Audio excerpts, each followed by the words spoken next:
Hello everyone. आज का हमारा टॉपिक है एंटासिड्स। हम एंटासिड्स पर पढ़ेंगे। हमारे चैनल को फार्मा वीडियोस हमारे चैनल को लाइक शेयर और सब्सक्राइब कीजिएगा, जिसकी वजह से मैं और वीडियोस अपलोड कर पाऊँ। हम स्टार्ट करते हैं। Antacids, these are alkaline substances which on intake react with gastric acid, neutralize it and lower the acidity of gastric content. वो गैस्ट्रिक कंटेंट को लोअर करते हैं एंटासिड्स, वो हमें पता है।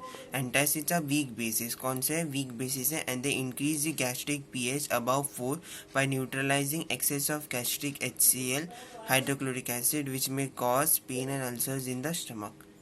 If antacids are water soluble, they may be able to produce systemic alkalosis due to that of absorbable ion disturbing acid-base balance in the body fluid. All the antacids are water soluble except sodium carbonate, which can increase the pH above 7 and cause alkalosis. Sodium carbonate he exception है, okay, ध्यान में रखना। Antacids give systematic relief from pain by neutralizing excess of HCl. Hence, antacids are used in the treatment of ulcers by reducing pain. Next point. The neutralizing capacity of antacid is expressed in milli equivalents. किस में express करते हैं? Milli equivalence, MEQ, okay, of HCl. Each antacid must have at least 5 milli equivalent of HCl total neutralizing capacity per dosage units. This is enough to raise the pH in empty stomach to 3.5. More potent antacid can neutralize more acid content in stomach. A product that neutralizes 2.5 milliequivalent acids per dose is half as potent as one that neutralizes 5 milliequivalent, and that one that neutralizes 10 milliequivalent is twice as potent. Okay.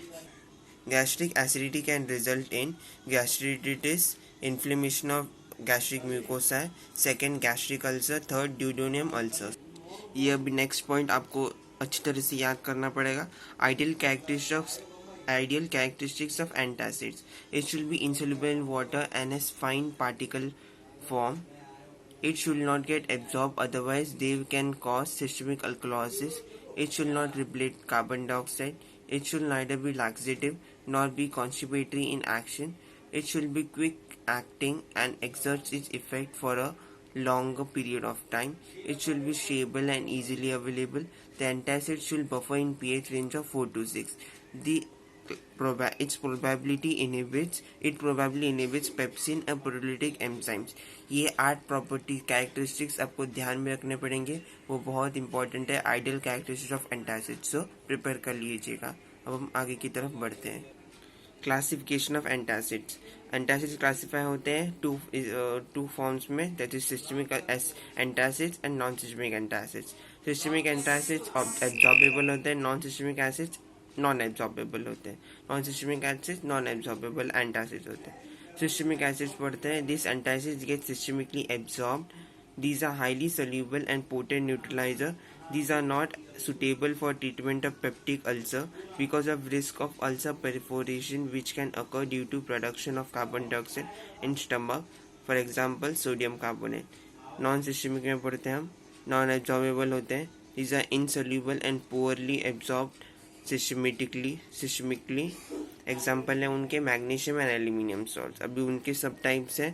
Aluminium containing antacids. AlOH3 is a weak AlOH3 क्या है? Aluminium hydroxide is a weak and slow reacting antacids. The aluminium ion relaxing smooth muscle and cause constipation. Example: aluminium hydroxide, aluminium phosphate, basic aluminium carbonate, etc. Second है calcium containing antacids. Calcium carbonate is a potent antacid with rapid acid neutralizing capacity, but on long term it can cause hypocalcemia, hypocalciuria and formation of calcium stone in kidney. Calcium carbonate, tribasic calcium phosphate, ये इसके examples है। Third है magnesium containing antacids.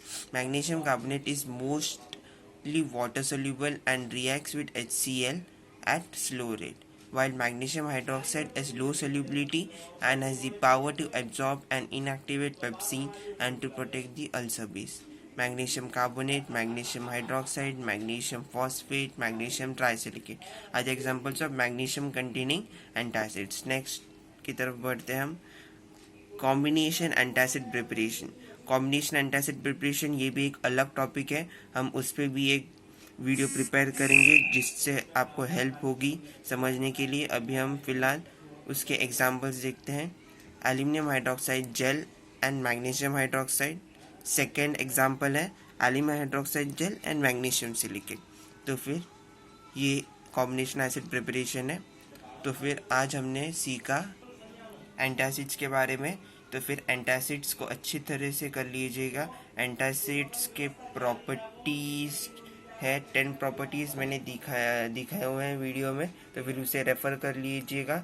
और ideal characteristics of antacids है उसे भी refer कर लीजिएगा. क्लासिफिकेशन भी है वो भी बहुत इंपॉर्टेंट है, सो रेफ़र कर लीजिएगा. Thank you for watching the video and please like, share and subscribe for my videos and stay tuned for next video. Thank you.